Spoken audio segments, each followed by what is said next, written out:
Olá, seja muito bem-vindo ao assunto do dia desta segunda-feira, dia 24 de julho. Estamos juntos iniciando mais uma edição do programa aqui na tela da Rede Brasil de Comunicação e é sempre muito bom poder contar com o seu carinho e audiência de sempre. Estamos juntos iniciando mais uma semana e que ela seja produtiva e abençoada para você e toda a sua família. Hoje aqui no nosso programa vamos falar sobre reforma trabalhista. É o tema desta edição e você pode tirar sua dúvida. Daqui a pouquinho a gente vai abrir as nossas linhas interativas, o nosso canal interativo, para que você venha interagir com a gente, para que você fique por dentro de tudo da reforma trabalhista. E ainda vamos conferir juntos aqui no assunto do dia as vagas de emprego disponíveis para hoje. Tem ainda as notícias da internet sobre o tema, a enquete do dia e muito mais. O nosso programa hoje, ele está imperdível. E o presidente Michel Temer, ele sancionou as alterações na lei trabalhista sem vetos. O projeto altera mais de 100 pontos da CLT, a Consolidação das Leis Trabalhistas, publicada em 1943.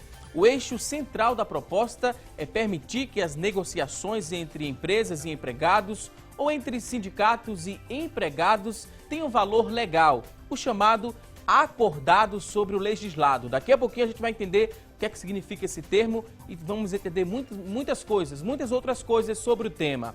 E para os críticos da reforma, essa liberalidade ela permitirá negociações que reduzem direitos dos trabalhadores. Já os defensores da reforma trabalhista, eles alegam que ela atualiza uma legislação envelhecida, abrindo caminho ali para um ambiente de maior geração de empregos. E quem vai nos ajudar hoje a entender mais sobre este tema, sobre essas mudanças, são os nossos convidados que já estão aqui no nosso estúdio. Vamos começar hoje aqui no assunto do dia com o Dr. Ney Araújo. Ele que é advogado previdenciário e trabalhista e presidente do Instituto dos Advogados Previdenciários, Seção Pernambuco. Também vai nos ajudar a compreender mais o tema o Dr. Bruno Mouri. Ele que é advogado, especialista em Direito do Trabalho pela ESMATRA e Direito Empresarial pela Fundação Getúlio Vargas. Daqui a pouquinho vamos ouvir aqui os nossos convidados, vamos entender mais sobre a reforma e vamos começar a entender mais com a reportagem de Magdiel Nayal, com narração de Joyce Fernanda. Confira! A nova lei altera mais de 100 pontos da Consolidação das Leis do Trabalho, a CLT, permitindo mudanças como a prevalência dos acordos entre patrões e empregados sobre a legislação nas negociações trabalhistas e acaba com a obrigatoriedade da contribuição sindical. O sentimento é de que a reforma trabalhista, de certa forma, vai colocar o empregado de maneira mais vulnerável nas relações de trabalho futuras. Existem vários temas que foram aprovados pelo Senado que vai fazer uma diminuição de direitos a longo prazo. Embora ela tenha sido criada com o objetivo de promoção de empregos, mas, ao que tudo indica, esses empregos que serão gerados ou os que já existem serão, de certa forma, precarizados com a reforma trabalhista. Poucos são os pontos que são salutares ou que são inofensivos em relação ao empregado. Para este advogado trabalhista, a superioridade dada aos acordos e negociações entre patrões e empregados sobre o que determina a legislação enfraquece direitos do empregado, que também teve alterado o acesso à justiça gratuita, que vai ser oferecida a quem recebe menos de 40% do teto do INSS. A confiabilidade dos sindicatos, dos representantes, nem sempre é de maneira irrestrita. Existem sindicatos que são idôneos, que são corretos e que são combativos, mas existem outros sindicatos que não se preocupam com o seu trabalhador e muitas vezes são corrompidos por grandes empresários. E aí o que ficar decidido nesses acordos de sindicato vai ser a palavra final em relação ao futuro de várias categorias profissionais. Questões constitucionais como o direito a férias, a proibição do pagamento de salário inferior ao mínimo e a jornada de trabalho estão garantidas, apesar de mudanças na aplicação. As férias, que antes podiam ser parceladas em 2 vezes, agora são divididas em 3 momentos. sendo o maior deles de no mínimo 14 dias, e os menores não podem ter menos de 5 dias. A jornada de trabalho também pode ser de até 12 horas, com 36 de descanso, mas os limites de 44 horas semanais e 220 horas mensais permanecem. Em relação à refeição, ele poderá ter o horário de refeição diminuído de 1 hora para 30 minutos, o tempo que ele gasta para chegar ao trabalho, principalmente em relação aos empregados que tenham dificuldade de acesso a transporte público. Normalmente esse percurso que era gasto de casa para o trabalho era pago como hora extra, por conta da dificuldade do acesso do transporte público. Isso aí não vai poder mais ser caracterizado ou discutido como hora extra. Além disso, a permanência do empregado dentro da sua jornada de trabalho não vai refletir o pagamento de hora extra. Para se resguardar de direitos no cumprimento das relações de trabalho, o ideal é que o empregado fique atento aos detalhes do contrato e aprimore o diálogo com o empregador. Agora a reforma ela trata isso de maneira mais específica, fazendo com que o trabalhador possa desempenhar seus afazeres a partir da própria residência ou de algum outro local, sem que necessariamente compareça à empresa. Pois bem, apresentamos algumas dessas mudanças. Daqui a pouquinho vamos ouvir muito mais aqui dos nossos convidados. Vão trazer dicas e também orientações que vão te ajudar a compreender a reforma trabalhista. Daqui a pouquinho vamos ouvir os nossos convidados, mas agora a gente abre o espaço do programa para ouvir você que está em casa. Você pode participar aqui com a gente, deixar sua opinião, participar também respondendo a nossa enquete. E agora vamos saber a pergunta de hoje. A pergunta da nossa enquete vai ser lançada a partir de agora. Vamos conferir juntos. A pergunta de hoje é a seguinte. Liga pra gente e responde. Você ainda tem muitas dúvidas sobre a reforma trabalhista? Tem dúvidas? Não tem? Liga pra gente, a gente faz questão de saber. Você pode interagir respondendo essa pergunta através do 3424-1977. É a nossa linha interativa. Ela está aberta e disponível para que você participe aqui com a gente. Você também pode interagir conosco através da internet. O nosso espaço lá no Facebook é facebook.com/assunto do dia. É a nossa fanpage lá no Facebook. Participa também através do nosso WhatsApp. O nosso número é o 99418-1206, 99418-1206. Não perde aí a oportunidade, manda aí quantas dúvidas você tiver. Daqui a pouquinho, nossos convidados terão o maior prazer em responder essa sua dúvida. E olha só, pelo texto da reforma, algumas atividades no âmbito da empresa deixam de ser consideradas parte da jornada de trabalho. São elas as horas de alimentação, higiene pessoal, troca de uniforme e também estudo. Muitas empresas elas oferecem aulas de língua estrangeira, por exemplo, inglês e espanhol, que agora devem ser consideradas atividades fora do horário de trabalho. Antes da mudança, a CLT considerava serviço efetivo o momento em que o trabalhador entrava na empresa e ficava à disposição do empregador. Então vamos aprender e entender mais sobre estas mudanças. A partir de agora vamos aprender com os nossos convidados. Primeiro vou dar aqui boas-vindas aos convidados, dizer que é um prazer recebê-los aqui no nosso programa. Dr. Ney Araújo, seja muito bem-vindo ao Assunto do Dia. Obrigado pelo convite, é muito bom estar aqui com vocês. Melhor ainda poder falar sobre um tema tão palpitante que eu tenho certeza, vi aí a pergunta de hoje para os telespectadores, e realmente é uma pergunta muito interessante, porque até nós mesmos, que somos operadores do direito, que temos obrigação de conviver com essa matéria no dia a dia, ainda há muitas dúvidas, até para os próprios profissionais.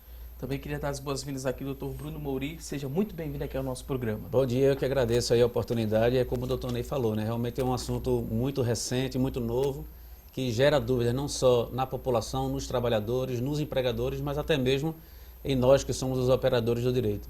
A gente começou falando no programa da CLT, dessas mudanças. Foi publicado em 1943. Pelo tempo de publicação, a gente precisava mesmo dessa reforma, doutor Ney? Bem, esse é um argumento que sempre se utilizou quando se fala de reforma trabalhista. Eu já venho acompanhando isso há um bom tempo e eu gosto até de destacar que não argumento partidariamente, não é? Ou a favor do empregado, ou a favor do empregado, ou por qualquer partido que seja. Mas eu gosto de lembrar o seguinte, Walter, governo Sarney, governo Fernando Collor, Fernando Henrique Cardoso, Lula, Dilma, qualquer um desses governos que passaram por aí, sentaram-se à mesa, não é? Convocaram a sociedade, os trabalhadores, as entidades empresariais, para se discutir quais eram os pontos, ou quais são os pontos da lei trabalhista, da legislação trabalhista num todo, porque não é só a CLT, nós temos as leis esparsas, que precisam de ser reformadas. E dessa discussão sempre ocorreu o seguinte: quando os trabalhadores e os empregadores demonstram que o empregador é sobrecarregado com altas taxas de impostos, então ele paga muito pelo empregado, mas esse dinheiro que ele paga não chega na mão do empregado. E o empregado, da mesma forma, reclama que ganha pouco, porque parte do que seria destinado a ele fica no meio do caminho. E quem leva isso? O governo. Não é? Nós temos uma taxa tributária escorchante, violenta, que não oferece contrapartida pelo que nós pagamos. Então, na verdade, quando o governo toma conhecimento que a mudança maior tem que ser feita justamente pelo lado do governo, ele cessa as negociações.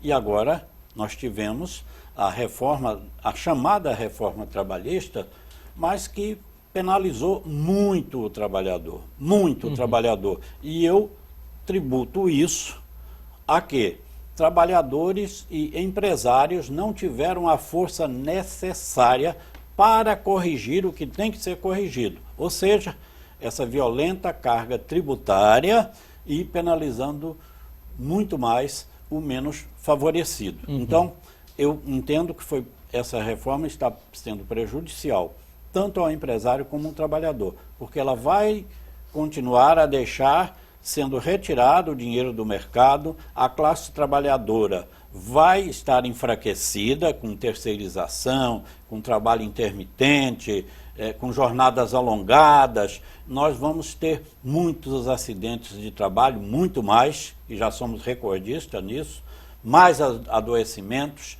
tudo isso, porque os trabalhadores, os empresários não tiveram a força suficiente para fazer o governo corrigir o que realmente tem que ser corrigido. Doutor Bruno, você concorda? Acredita que precisávamos mesmo dessa reforma?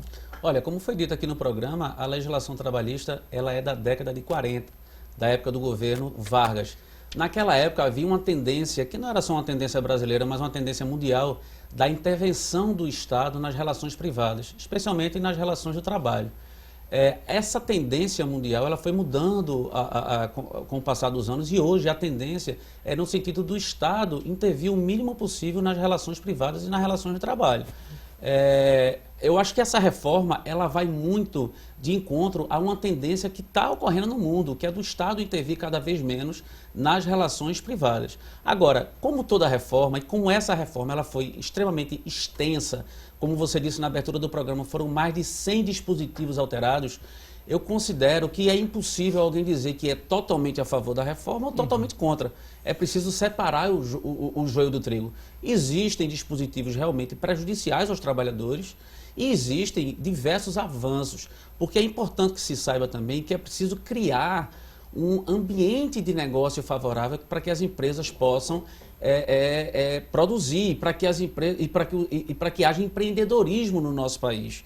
E é preciso ter segurança jurídica. Eu acho que a reforma ela traz um pouco mais de segurança jurídica para quem pretende empreender neste país. A gente falou que foi sancionada pelo presidente Michel Temer, mas a partir de quando a gente vai sentir essas mudanças na prática? Bom, essa lei ela entra em vigor após 120 dias do sancionamento, que foi no dia 13 passado. Então, somente lá no mês de novembro é que ela entrará em vigor. Eu chamo a atenção o seguinte, muito se fala que essa lei é de 1943, então esse seria o grande problema. Agora, não se fala o seguinte, é que 85% da CLT já sofreu alteração ao longo desse tempo. Então, ela foi corrigida, ela foi modernizada, ela foi aperfeiçoada. Não é? Verdade é que a gente não pode ser contra a reforma trabalhista, a reforma previdenciária, porque são normas que visam atender à sociedade. E a sociedade é muito dinâmica. Então, as leis estão aí para servir a sociedade. E você deve fazer essa tradução. Agora, eu lembro, olha, hoje mesmo eu vi uma notícia dizendo que haverá uma redução na aplicação dos investimentos na infraestrutura, que será inferior a 2003. Ou seja, veja que retrocesso. Já não temos isso. O que os empresários precisam para produzir? Principalmente infraestrutura. Principalmente infraestrutura. Onde estão as estradas? Onde estão as ferrovias? Onde estão os nossos portos? Não é? Onde está a desburocratização? Para você abrir uma empresa no Brasil, você leva um tempo infinito, quando em países aí do primeiro mundo, você leva apenas horas. Para você recolher essa gama de impostos que tem aí no mercado, você não é capaz de fazer isso só. Você tem que contratar um profissional para estar ali à disposição para efetuar esse serviço. Tamanha a burocracia, tamanho o tempo que toma. Então, essas são as verdadeiras distorções que precisam ser corrigidas. Porque se não há crescimento da economia, se não há evolução da economia, se não se oferecem os serviços básicos, e se nós não frearmos, né, essa corrupção que está aí, nós não vamos a lugar nenhum. Não será tirando os direitos dos trabalhadores que nós vamos resolver essa situação. Pelo contrário, nós temos hoje 12 milhões de trabalhadores terceirizados, temos 37 milhões de trabalhadores contratados diretamente para a empresa. Desses, nós temos 16 milhões sem carteira assinada. Você não tem uma fiscalização previdenciária, você não tem uma fiscalização trabalhista, criam-se leis apenas como se fossem decorativas. Então, a gente tem que realmente trabalhar nesse sentido, de ter uma economia pujante para que haja emprego. Para finalizar esse bloco do programa, a gente trouxe a informação que o eixo central ali da proposta é o chamado acordado sobre o legislado. Vamos de uma forma mais simples, né? Explicar para quem está em casa o que é que seria isso, esse acordado sobre o legislado. A parte trabalhadora, o patrão e o empregado vão poder sentar numa mesa e dispor livremente sobre as condições de trabalho. Agora, é importante frisar, muitos acham que agora pode-se negociar tudo, o sindicato é mais fraco, existem sindicatos pelegos, vai haver uma fragilidade nessa relação da negociação do empregado com o empregador.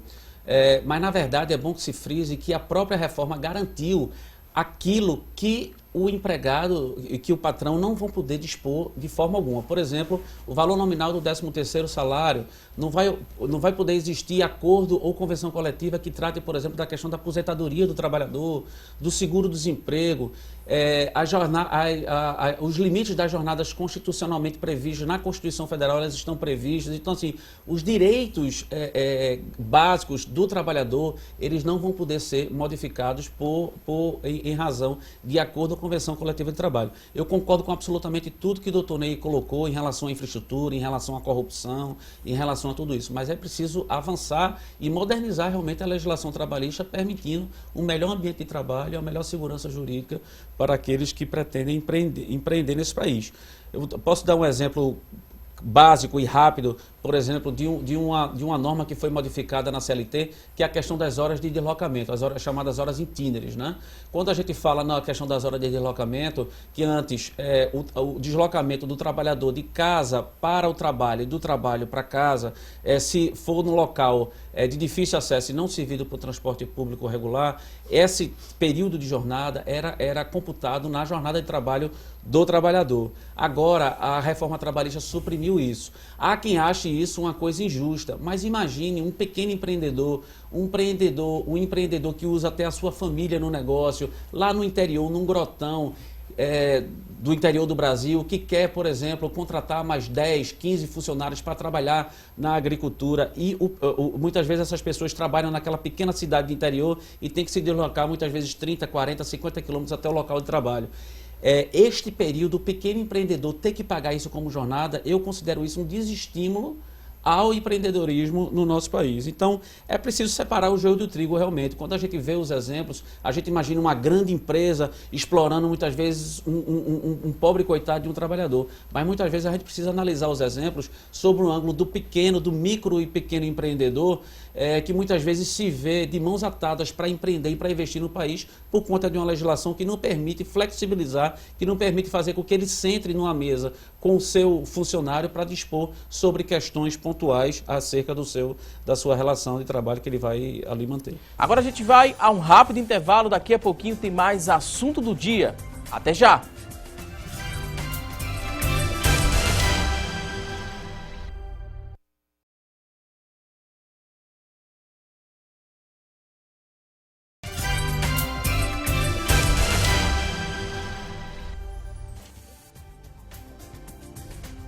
Hoje aqui no programa estamos falando sobre reforma trabalhista. E a partir de agora vamos conferir as notícias da internet sobre este tema. E quem vai trazer essas informações a partir de agora é a Tânia Silva. Olá, Tânia! Oi, Valdson, ótima segunda para você. Para vocês que estão nos acompanhando, o destaque de hoje está no G1. Como a reforma trabalhista influencia as regras da Previdência. Especialista esclarece pontos. A lei foi sancionada pelo presidente Michel Temer no último dia 13 de julho, mas só começa a valer a partir de novembro deste ano. Esse tema está gerando muitas dúvidas entre os trabalhadores e por isso o portal trouxe alguns esclarecimentos. Uma das dúvidas mais frequentes foi se as novas regras valem também para os contratos de trabalho em vigor. A nova regra é aplicada para os novos contratos e para quem está trabalhando também. Outra pergunta bastante frequente é se essa mudança também vai atingir o servidor público. Segundo o especialista, ela não se aplica para servidores públicos, exceto se ele for regido pela CLT. Aí, neste caso, entra assim esta nova regra. E agora a gente vai tirar mais dúvidas sobre esse assunto lá no estúdio com o Valdson Balbino. Valdson, é com você.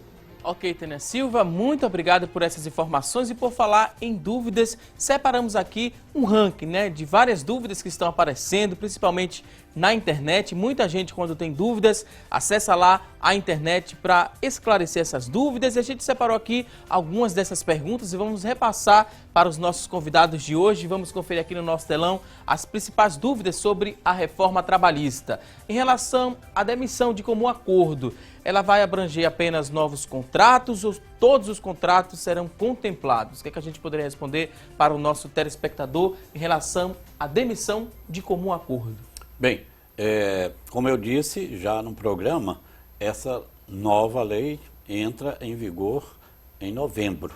Então, a partir de novembro, já com esta lei em vigor, poderá ser efetuado essa demissão aí consensual. Ou seja, nela, o trabalhador abre mão de 50% do aviso prévio indenizado que ele teria, que corresponde a um mês de salário, abre mão também de 50% daquela indenização de 40% sobre o FGTS que foi depositado durante todo o seu contrato de trabalho.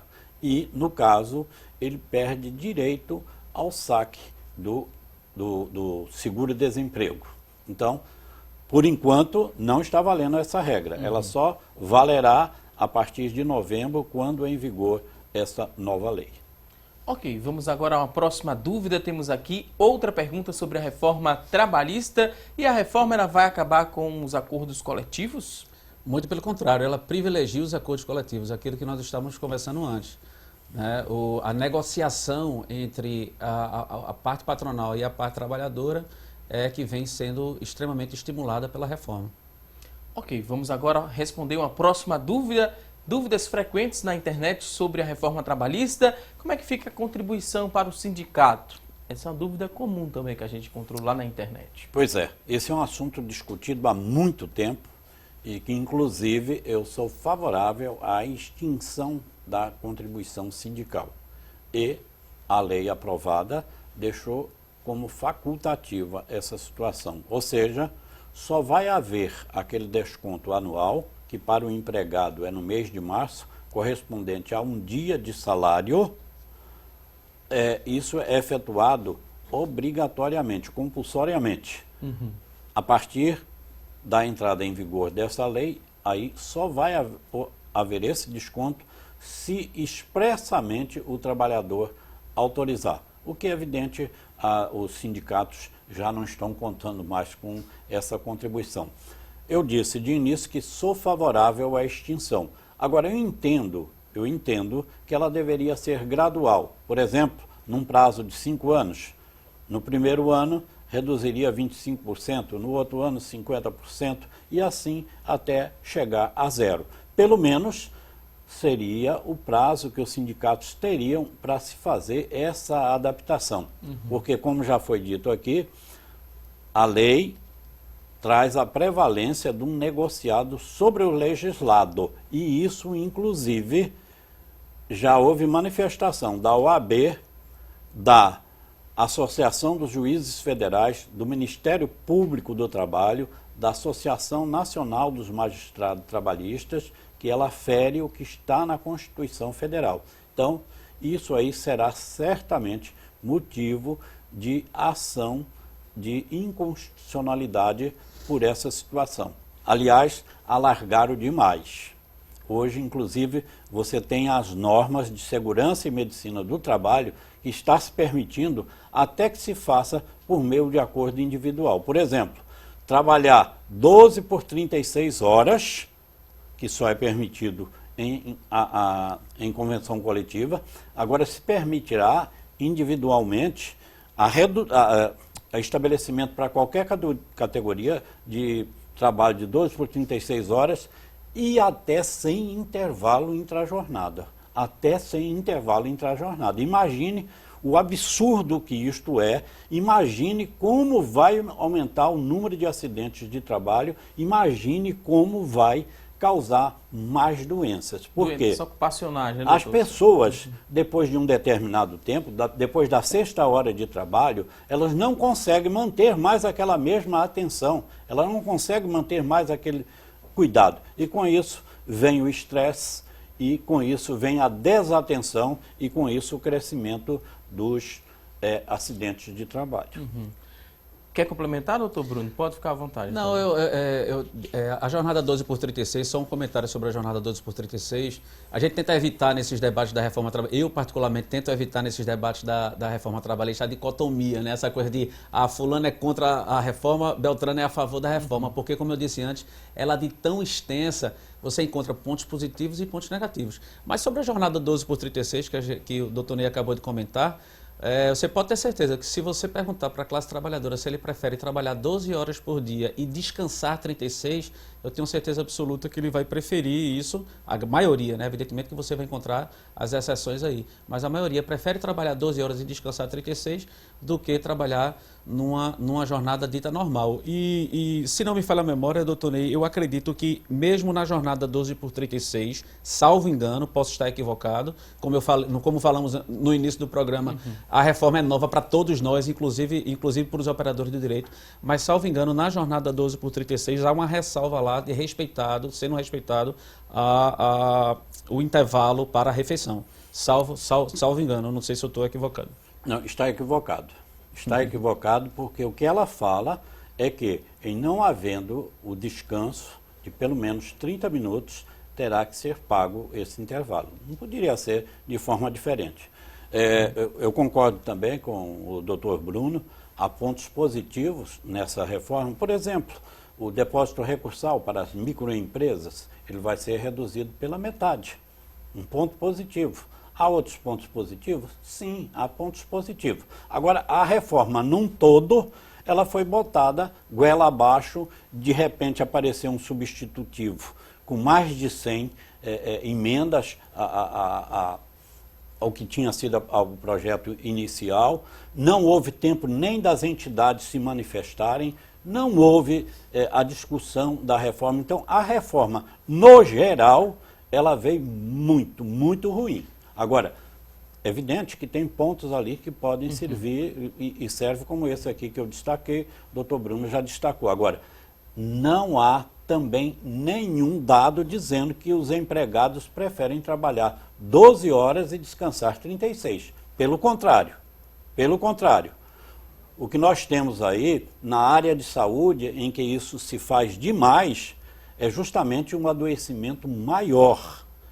Não é? É aquelas doenças emocionais prevalecendo face ao desgaste, face ao estresse. Então, os indicativos todos são trabalho acima de 8 horas diárias.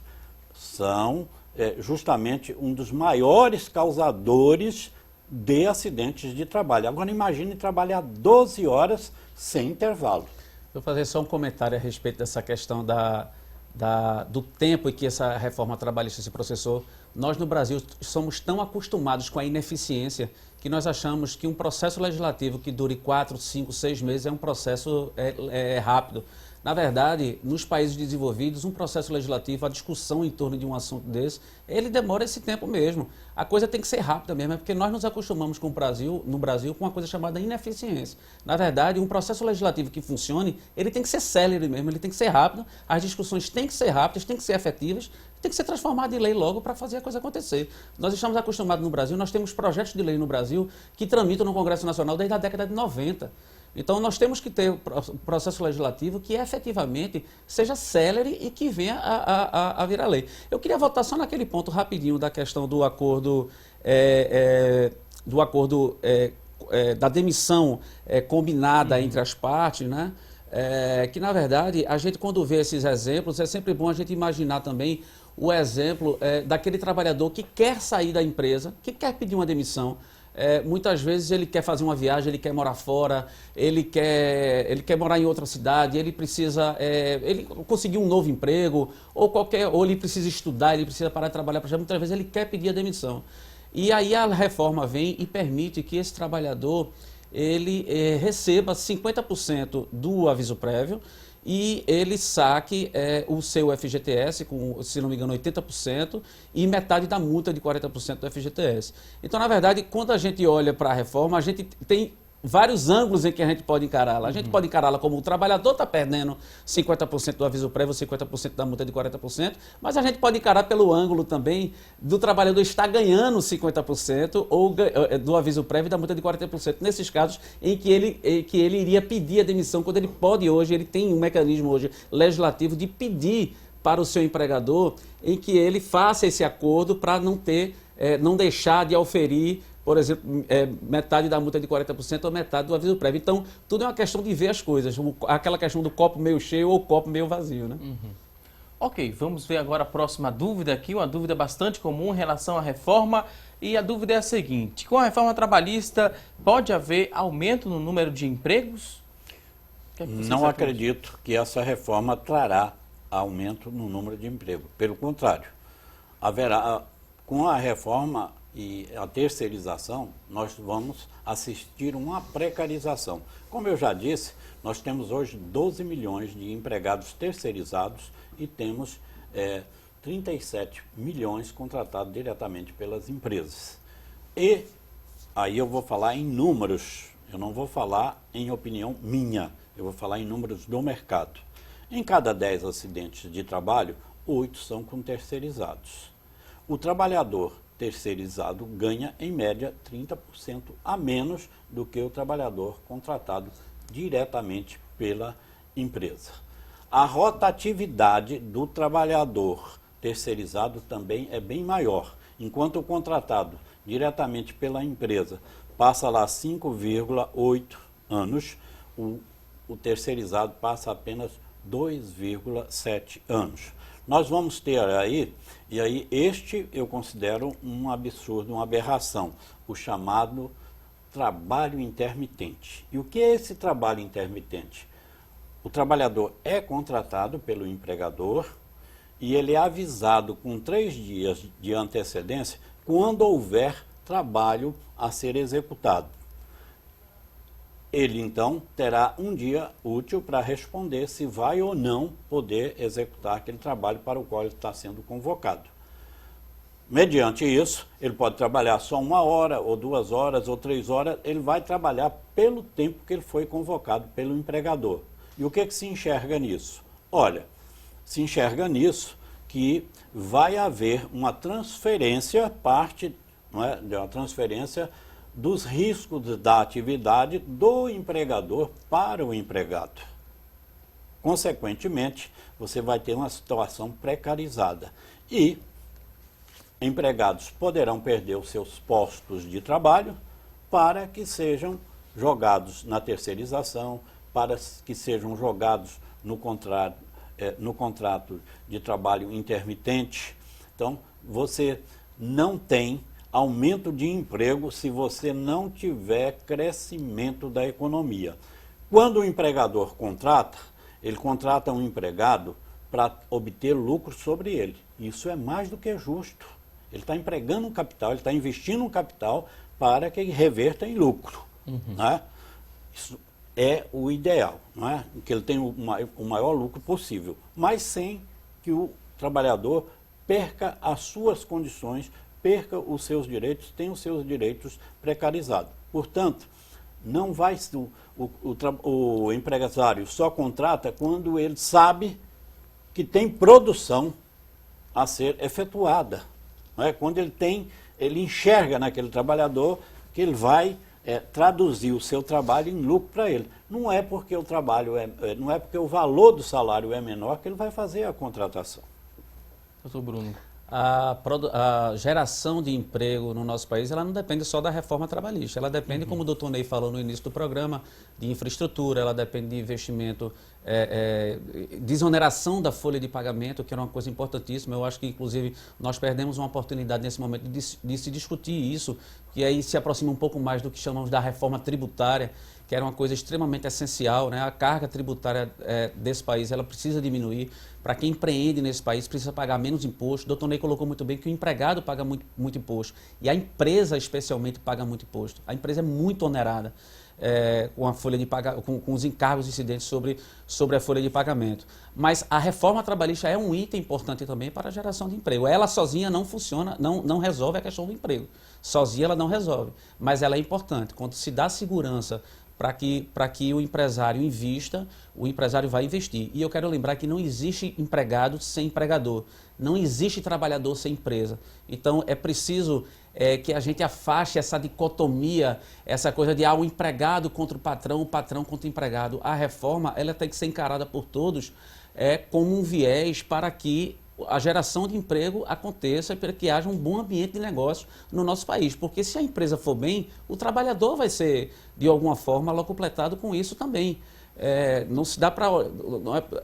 É impossível se olhar somente por um ângulo, tem que olhar sobre os dois viés dessa relação capital e trabalho. Ok, vou pedir licença aqui aos convidados mais uma vez, a gente vai a um rápido intervalo. Você que está em casa, ainda tem dúvidas sobre o tema, pode mandar para o nosso WhatsApp 994 18 1206, 3424 1977, é nossa linha interativa. Você também pode ligar e deixar sua pergunta, daqui a pouquinho vamos ler ao vivo aqui no nosso programa. Agora vamos a um rápido intervalo e até já!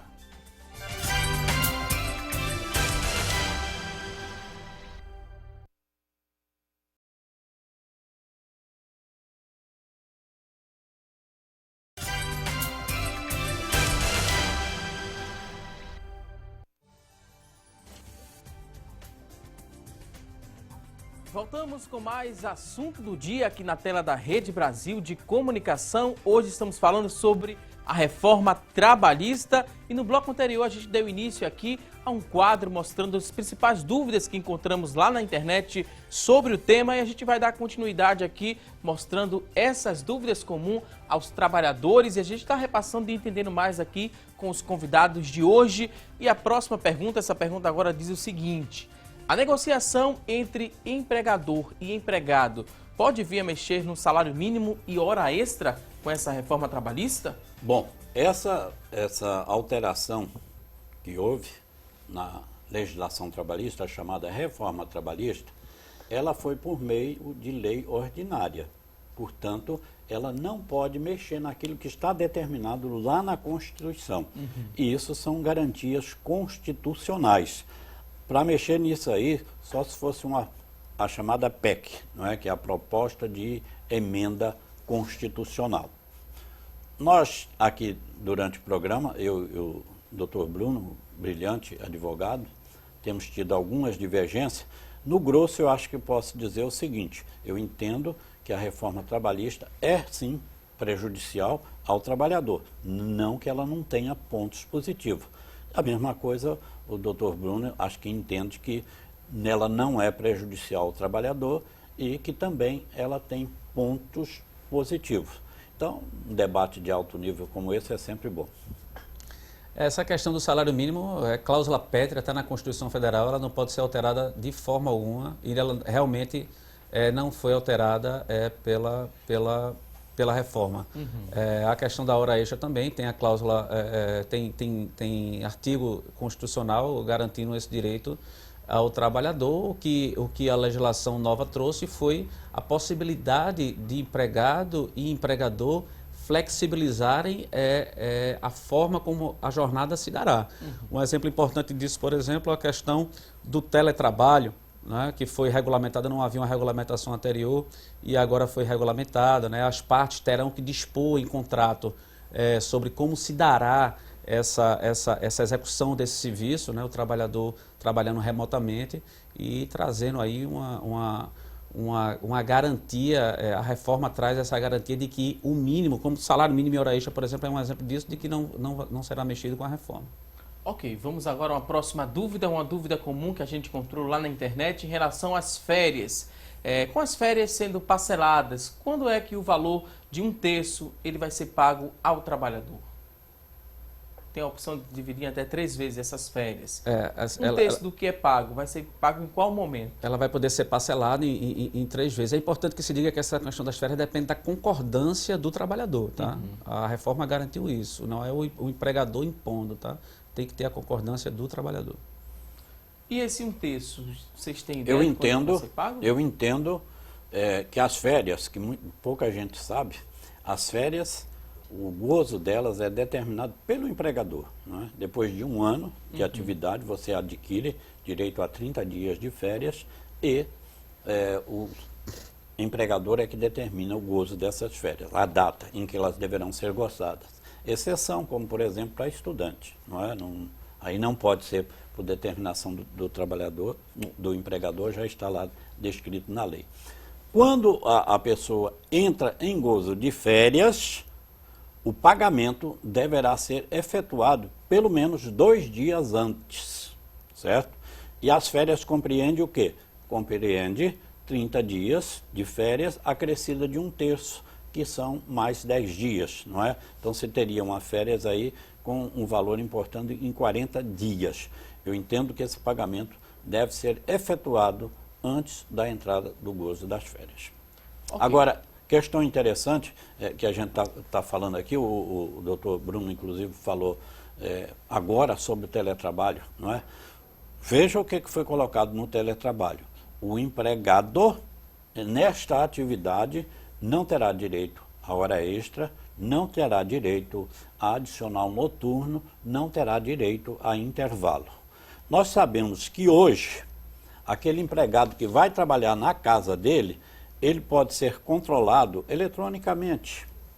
E esse controle, ele pode ser até mais eficiente daquele que está trabalhando dentro do estabelecimento e que não está sofrendo controle eletrônico, apenas, não é, o visual, o controle humano. Então, e aí pode ser designado, por exemplo, tarefas, não é, difíceis de ser executadas num prazo de 8 horas, que vai tomar muito, muito mais tempo daquela pessoa que está num teletrabalho. E por que excluí-lo, por exemplo, da remuneração de horário extra? Porque se for determinado a ele executar um trabalho das 22 horas às 5 horas do dia seguinte, ele também tem que ficar excluído do adicional noturno. É como também no trabalho intermitente. Trouxeram o trabalho intermitente mas escancararam, abriram todas as portas sem salvaguarda nenhuma do empregado. Nós temos exemplo aí de trabalho intermitente na Inglaterra, na França, na Itália, diversos países. E o que se tem lá? Você tem determinados regramentos. Por exemplo, só pode exercer trabalho intermitente aquelas pessoas que tenham até 24 anos, ou aquelas com idade superior a 50 anos. Só pode ser exercido o trabalho intermitente por 1 ano, 2 anos no máximo. Então, você tem diversos tipos de salvaguardas e aqui não, você não vai ter salvaguarda nenhuma. Contrate, pague somente o número de horas que você tiver e é o que está lá na lei. Ok, vamos ver aqui outra dúvida, outra pergunta comum. Como é que vai funcionar o contrato home office, né? O teletrabalho a gente acabou de explicar. Acabou de ser explicado, né? Mas é isso, o doutor Ney está correto nas observações que ele fez, mas chama atenção apenas para o seguinte, a reforma fala lá que a pessoa que trabalhar no home office, no teletrabalho, ela estará enquadrada no artigo 62 da CLT. O artigo 62 é aquele que diz que a pessoa que execute serviços externos, ela não tem direito às horas extras. Assim como as pessoas com poder de gerência não têm direito a horas extras, a pessoa que trabalha em serviços externos, no caso do teletrabalho, por exemplo, ela não terá direito às horas extras. A gente sabe, e aí tem um componente aqui que é importante a gente trazer à tona, que é o componente do ativismo judicial, que é muito forte no nosso país, né? O Poder Judiciário Trabalhista, o tamanho dessa reforma, quem vai dizer, na verdade, é a Justiça do Trabalho, é o Poder Judiciário Trabalhista, porque nós teremos muito o que nós chamamos em direito de controle difuso de constitucionalidade. Que nome bonito é esse? Se, na verdade, é um juiz de primeira instância, por exemplo, ou até mesmo os tribunais de segunda instância, dizendo que vai aplicar o artigo tal, porque entende que é correto, ou não vai aplicar o artigo X, porque entende que é inconstitucional e tal. Então, na verdade, eu tenho uma visão pessoal sobre essa reforma, que é o seguinte, a reforma está aí, é lei, tem que ser cumprida, mas quem vai dizer o tamanho dessa extensão é a Justiça do Trabalho. Aliás, a reforma, ela meio que limita um pouco o tamanho dessa atuação da Justiça do Trabalho, no sentido de não permitir mais, por exemplo, que o Tribunal Superior do Trabalho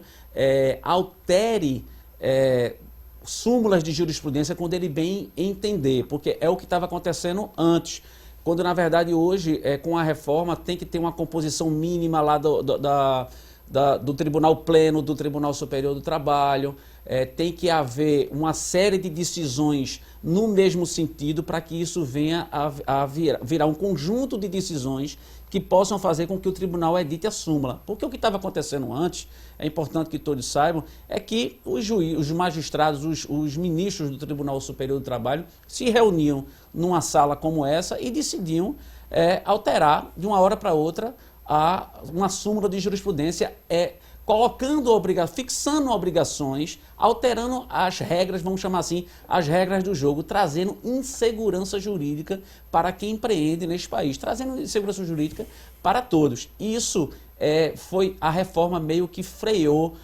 um pouco isso, essa atuação legislativa do Tribunal Superior do Trabalho. Quero deixar bem claro aqui que eu sou um fã número 1 da Justiça do Trabalho. Ninguém pode ser mais fã da Justiça do Trabalho do que eu. Trabalho com o direito do trabalho há mais de 17 anos, são 18 anos de atuação na Justiça do Trabalho. É a justiça que mais se aproxima da população, que mais se aproxima do trabalhador. Mas o que estava acontecendo era uma inversão de papéis. A Justiça do Trabalho andava legislando, quando na verdade só cabe ao Poder Legislativo legislar. Um exemplo rápido disso, para terminar, clássico, era a questão, por exemplo, da garantia de emprego, a estabilidade à empregada gestante que firmava um contrato de trabalho por prazo determinado. A pessoa firma um contrato de trabalho por prazo determinado, a pessoa sabe o dia que vai iniciar o contrato e o dia que vai terminar. Se a empregada gestante ficasse grávida nesse interregno, se a empregada ficasse grávida nesse interregno e viesse a ser uma gestante, ela teria a estabilidade de gestante, mesmo ultrapassando o prazo do contrato de trabalho por prazo determinado. Quem determinou isso foi o Tribunal Superior do Trabalho através de uma alteração de uma súmula de jurisprudência, ou seja, o Tribunal Superior do Trabalho legislando, quando na verdade só cabe ao Poder Legislativo legislar. Permite esclarecer que o doutor Bruno disse. Não, porque quem vai executar o teletrabalho, o home office, ele está enquadrado no artigo 62 da CLT, que não tem direito a horas extras. Ora, nós estamos falando justamente que o teletrabalho veio porque há uma modernização. E aí? Só foi uma modernização de um lado porque aquele que está em casa ou aquele que está trabalhando externamente, ele pode ser tão controlado ou mais do que o visual, como eu disse. Vou dar um exemplo. Imagine um vendedor externo. Ele sai para trabalhar. A empresa diz, você vai fazer tantas visitas hoje. Você vai visitar 10 clientes. O primeiro cliente será esse, o segundo será este e assim sucessivamente.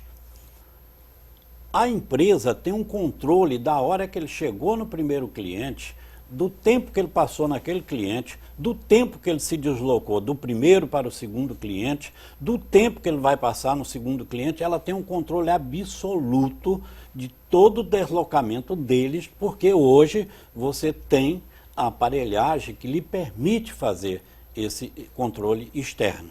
Então, mais comandado do que isso, mais dirigido do que isso, mais obrigado a cumprir uma determinação com horário específico, impossível.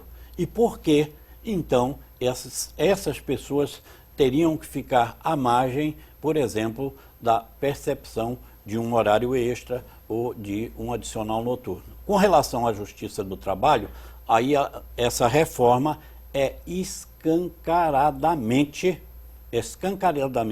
com o propósito de restringir a atuação da Justiça do Trabalho. Isso, evidentemente, também será arguído, né, em ação de inconstitucionalidade, não tenho dúvida disso. Né? O ponto positivo que eu, por exemplo, cito, nesse aspecto, que eu já falei aqui hoje, é de o microempresário, não é? A empresa de pequeno porte, recolher apenas 50% do depósito recursal. Mas o trabalhador está realmente em prejuízo nessa situação. Por exemplo, a Justiça do Trabalho não poder apreciar uma cláusula que foi discutida, e essa cláusula, se ela é contrária à lei, não é? Isso é um respeito à Constituição Federal? Claro que não. Claro que não. Então, outros pontos, por exemplo, o trabalhador vai ser condenado em honorários de sucumbência. Significa isto que, se ele perde aquela causa, ele vai ter que pagar os honorários, né? Ele vai ter que pagar despesas processuais. Isso tudo veio como inovação nessa reforma trabalhista e justamente para limitar o poder do trabalhador procurar a justiça quando tem os seus direitos feridos. Ok, temos algumas dúvidas que estão chegando aqui através do nosso WhatsApp. A gente vai começar a repassar essas perguntas. Tem aqui a primeira dúvida, a pessoa não se identificou, mas diz o seguinte: quem já trabalha 12 por 36, como será com a reforma? Muda alguma coisa? Depois de entrar em vigor, não é, a reforma trabalhista, então poderá-se haver o acordo para que a pessoa... ele diz que quem já trabalha... Quem já trabalha não vai ter modificação. Né? O que poderia ser discutido aí seria quanto ao intervalo, que eu não sei se o intervalo... Porque o intervalo dele hoje deve ser de no mínimo 1 hora, como diz a lei. Ok. Daqui a pouco a gente volta a responder essas dúvidas. A gente vai agora a um rápido intervalo. Você que está em casa pode mandar ainda a sua pergunta. 994 18 1206. Participa, deixa sua pergunta que daqui a pouquinho ela vai ser respondida. Agora vamos a um rápido intervalo e até já.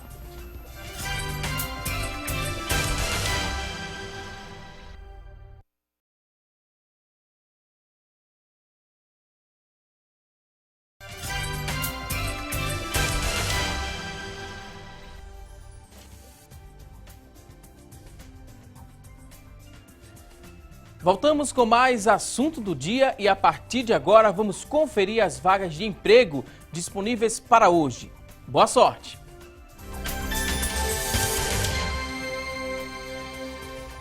Atenção, você que está em casa em busca de uma recolocação no mercado de trabalho, preste bastante atenção às dicas que vamos trazer a partir de agora. Olha só, 4 vagas para balconista. Para preencher uma dessas vagas, você precisa ter ensino médio completo, experiência de 6 meses, R$ 1.200 é o salário, são 4 vagas para balconista. Vamos agora a mais oportunidades de trabalho. 2 vagas agora para vendedor interno, 2 vagas para vendedor interno, ensino médio completo é a exigência, experiência de 6 meses e o salário é de R$ 1.060. São 2 vagas para vendedor interno. Vamos conferir juntos mais oportunidades. Agora são 50 vagas para auxiliar de linha de produção, ensino médio completo é a exigência, experiência de 6 meses, R$ 1.060 é o salário, são 50 oportunidades para auxiliar de linha de produção. Você que está em casa se interessou por uma dessas vagas, elas são do Sistema Público de Emprego, Trabalho e Renda.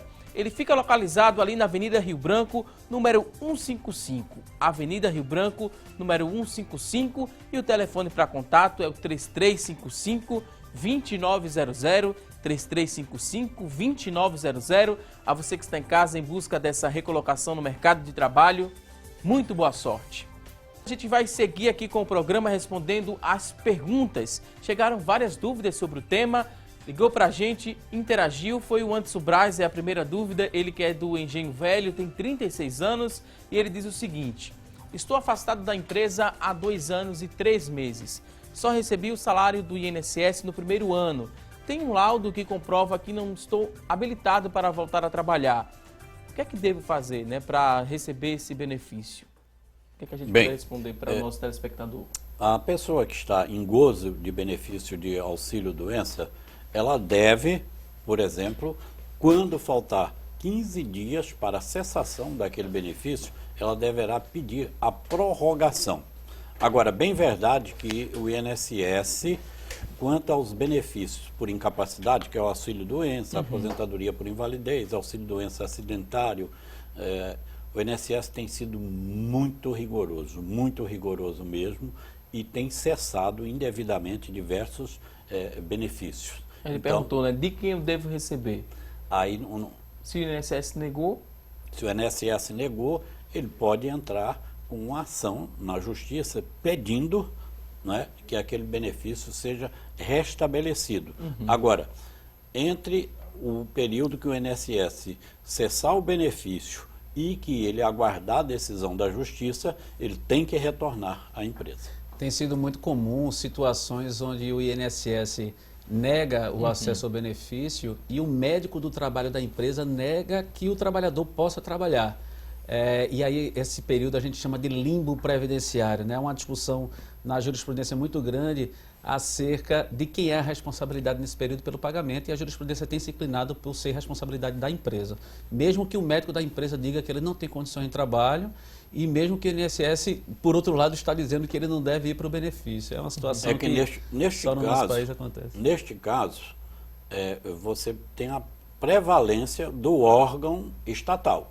Então, o órgão estatal está dizendo que aquela pessoa está apta ao trabalho. E aí o médico da empresa diz que não, que ele não está apto ao trabalho. Inclusive com muita razão mesmo, é grande, é imenso o número de situações em que o INSS faz essa suspensão indevida do benefício. E aí o trabalhador vai poder entrar na justiça pedindo, na Justiça Federal, no caso, pedindo o restabelecimento daquele benefício, e vai poder ingressar com ação na Justiça do Trabalho, pedindo que o tempo que ele ficar afastado, que a empresa não permitir que ele retorne ao trabalho, ele deseja, evidentemente, continuar percebendo os seus salários. Ok, vamos à próxima pergunta. Cristiano Geraldo, ele que é de Águas Compridas, tem 43 anos, ele deixou a seguinte pergunta: a reforma trabalhista, ela contempla novos e antigos contratos? Eu entendo que sim, contempla os novos. A partir do momento que ela entrar em vigor, é bom lembrar mais uma vez, como o doutor Ney já lembrou, que essa reforma ela é de 13 de julho e ela só vai entrar em vigor daqui a 120 dias após o dia 13 de julho. Mas eu entendo que ela atinge, a partir do momento que ela entrar em vigor, ela atinge os contratos que estão em vigor e os contratos antigos que já foram encerrados antes da entrada em vigor da lei. Ao entrar com a ação judicial, vai ocorrer certamente uma grande discussão jurisdicional, porque de um lado existe o entendimento de que esta lei ela não poderia retroagir no tempo para atingir aqueles contratos que estavam em vigor lá atrás. Há uma questão da lei de introdução às normas de direito brasileiro que diz que a lei nova ela não pode retroagir no tempo para atingir o ato jurídico que foi feito e a coisa julgada. Ok, vamos à próxima pergunta. A pessoa ligou, não quis se identificar, mas deixou a seguinte pergunta. Passei 8 anos e 3 meses recebendo benefício do INSS. Fiz 24 perícias e estou aposentado. A reforma trabalhista ela pode revogar a minha aposentadoria? De forma não pode revogar. E suponho eu que neste caso ele esteja aposentado por invalidez. Não é como ele disse, passou 8 anos em benefícios e passou por 24 perícias, então ele deve ter sido aposentado por invalidez. Tem um chamado pente fino da Previdência aí agora, que está convocando aquelas pessoas que tiveram benefício de auxílio-doença ou de aposentadoria por invalidez concedido há mais de 2 anos e não passou por uma perícia, então eles estão sendo convocados para passarem por essa perícia. No caso específico do aposentado por invalidez, que já tiver 60 anos, ele não pode mais ser convocado. Ok, a próxima pergunta que chegou através do telefone é da Amanda Maria, ela que é da Estância, tem 24 anos e a dúvida dela é a seguinte. Ela diz que tem um interesse em solicitar a demissão de comum acordo. A reforma, ela contempla todos os contratos da CLT. A partir de qual data de novembro a lei entrará em vigor? A partir de 13 de novembro desse ano, a reforma já estará em vigor e ela poderá sim pedir isso. Existe, além desse pedido, existe também a possibilidade de um acordo extrajudicial. A reforma previu também a possibilidade de um acordo extrajudicial ser realizado e submetido ao juiz do trabalho para homologação. Neste caso, tanto o empregado vai ser orientado e defendido e patrocinado pelo seu advogado e a empresa, por outro lado, patrocinada e defendida pelo seu advogado. Os dois de comum acordo, os dois lados de comum acordo podem firmar um acordo extrajudicial, submeter ao Poder Judiciário para homologação. Lembrando que o juiz é livre para homologar ou não este acordo. Se o juiz observar que neste acordo não estão sendo contemplados direitos do trabalhador e o trabalhador estiver demasiadamente prejudicado com essa composição amigável que foi feita extrajudicialmente, o juiz, evidentemente, que terá toda a autoridade e toda a liberdade para não homologar aquele acordo judicial. Aí vê quando você confronta uma coisa com outra, né? Um negociado sobre o legislado, que a gente já falou aqui, né? Cláusulas convencionais, os juízes não vão poder adentrar o mérito, não é?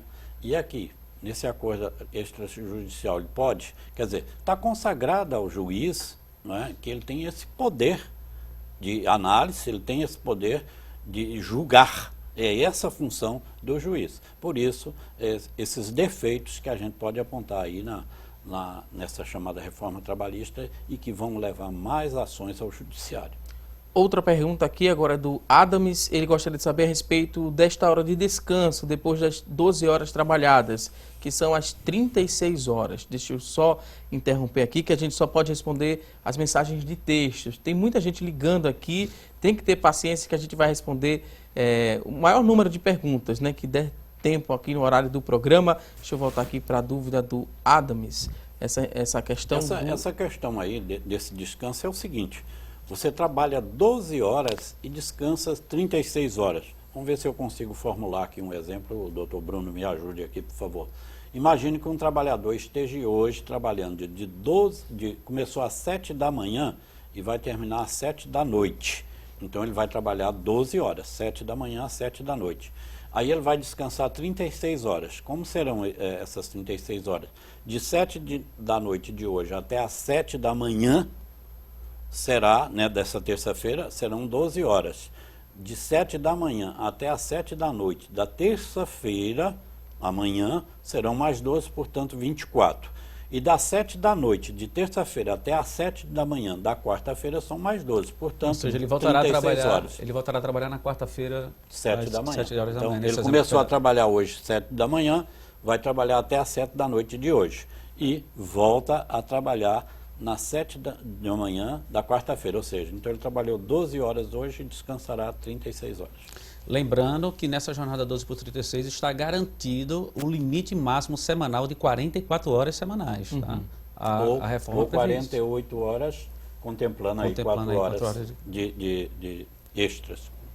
Ok. Outra dúvida, chegou pelo telefone também, linha interativa, a pessoa não quis se identificar, mas diz o seguinte: vou me aposentar em março de 2018, sou funcionária pública e com a reforma trabalhista, haverá alguma alteração para mim? A reforma trabalhista não contempla os servidores públicos. Os servidores públicos são regidos pelos regimes dos servidores públicos, no caso federal ou estadual, dependendo do caso, ou até mesmo municipal, mas a reforma trabalhista não abraça essa... O servidor público tem um chamado regime próprio, né, que é o RPPS, Regime Próprio de Previdência Social. Já os seletistas têm o Regime Geral de Previdência Social, que é o RGPS e INSS. Você tem um servidor público empregado, este é obrigatoriamente regido pelo regime geral de Previdência Social e INSS. Mas aquele servidor público concursado, não. Aquele tem o seu regime próprio. Ok. Outra dúvida que chegou através do telefone, a Dalgisa Gonçalves, do R11 no Ibura, 61 anos. Ela diz que paga o INSS há quase 15 anos. Com a reforma da Previdência, vale a pena continuar pagando?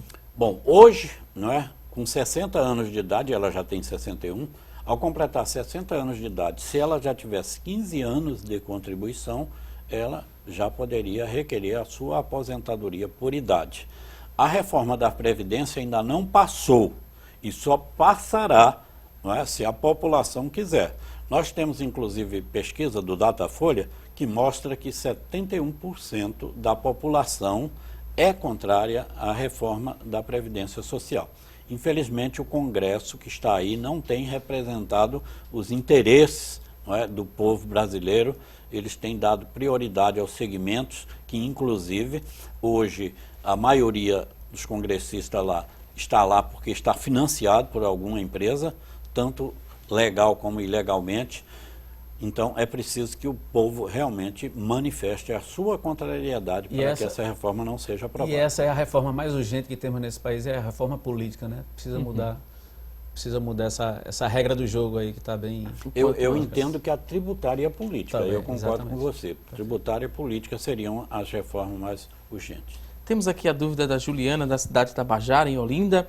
Ela quer saber se entendeu bem, né? Quando o funcionário ele for demitido, não terá mais o seguro-desemprego? Não é assim. Ali é um acordo. O seguro-desemprego é uma das cláusulas que estão enumeradas, um dos direitos que estão enumerados ali como um dos direitos do trabalhador que não vai poder ser objeto sequer de negociação coletiva entre patrão e empregado. Então, aquilo ali é no caso de haver negociação, não é? Depois da entrada lá em novembro em vigor, então, se ela quiser sair, não é, ela poderá propor ao empregador, dizer, olha, eu quero sair e sei que vou perder 50% do aviso prévio indenizado, vou perder 50% da indenização do FGTS e não vou ter direito ao seguro-desemprego. A dúvida agora é do Davi Freitas, do Vasco da Gama, tem 58 anos, ele diz que falta 1 ano e 8 meses para se aposentar. A reforma da Previdência ela pode vir a aumentar o tempo que falta para a minha aposentadoria? Bem, um homem com 35 anos de contribuição, ele se aposenta com qualquer idade, certo? Se for por idade, ele terá que ter 65 anos e 15 anos de contribuição. Por enquanto, como eu já disse, não há perspectiva de que essa reforma possa ser aprovada. Mas se a população estiver alerta e mostrar realmente a sua contrariedade a isso. Dúvida agora do Miguel, ele quer saber sobre... Valdes, me permite só Bom, como eu tenho experiência, né, nesse trabalho com a aposentadoria, as pensões, benefícios do INSS, tem muita gente que às vezes chega num escritório, não é, de advocacia e diz, doutor, eu vim aqui porque eu quero me aposentar. Você já tem um tempo? Tenho.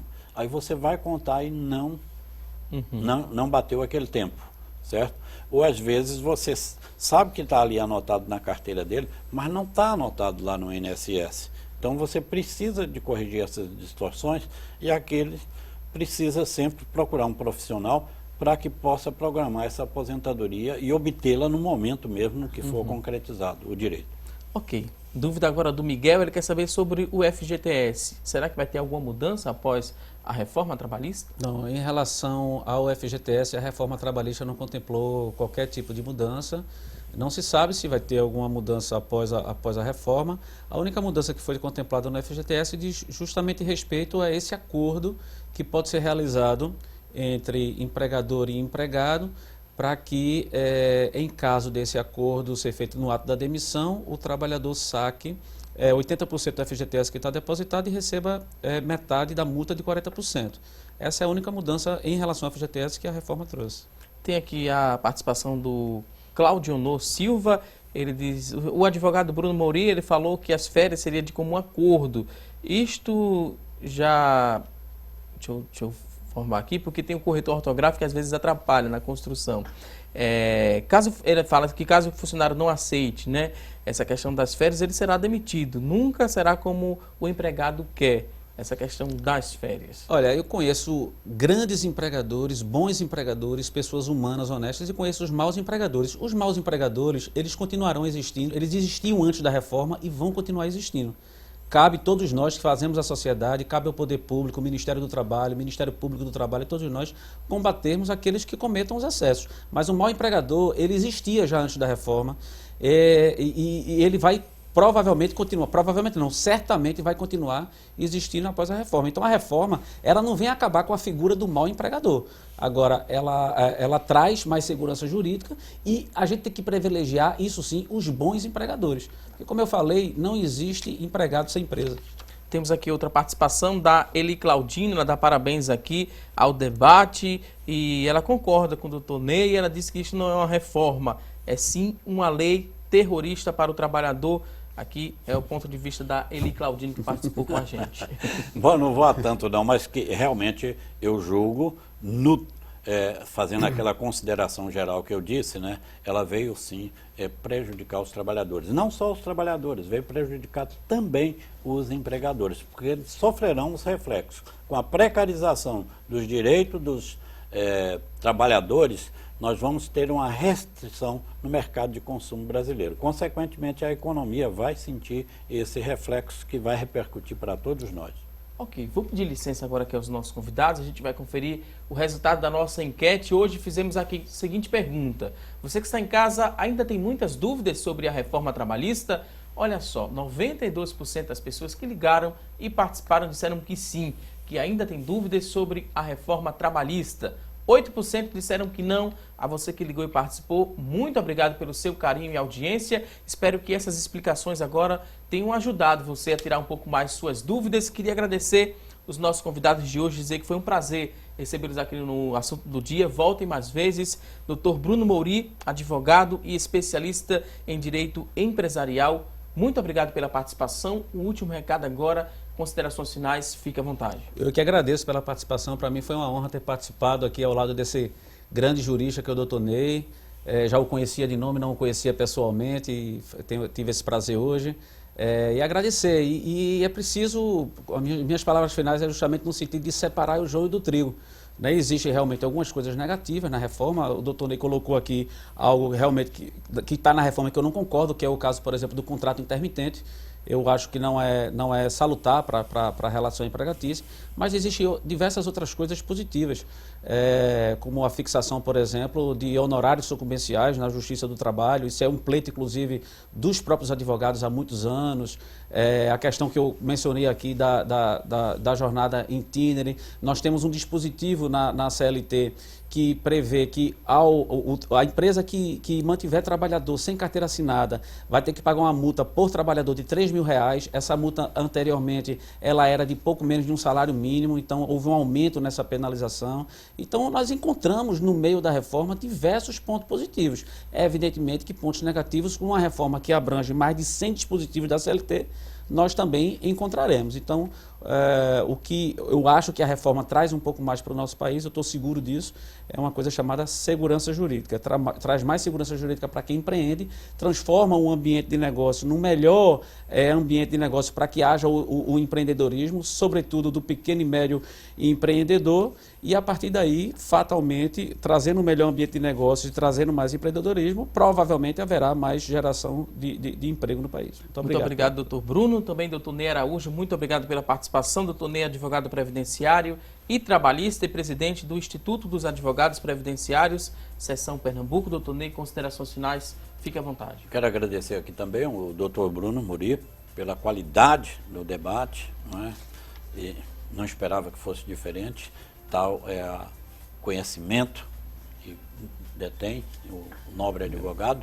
E queria agradecer você, Valdson, e a Rede Brasil por oportunizar que nós estejamos falando aqui de um assunto tão sério, de um assunto tão extenso, e que eu sei que vai haver muita controvérsia sobre essa reforma trabalhista. No todo, eu a considero prejudicial e, portanto, nós vamos ter que, daqui para frente, lutar para que nós possamos colocar as coisas nos seus devidos lugares. Muito obrigado a todos vocês. Mais uma vez, muito obrigado aos convidados, a você que está em casa, muito obrigado pelo seu carinho e audiência de sempre. Não se esqueça, teremos um novo encontro amanhã, ao vivo, aqui na tela da Rede Brasil de Comunicação. Ótima segunda-feira e até amanhã, se Deus quiser. Bom dia.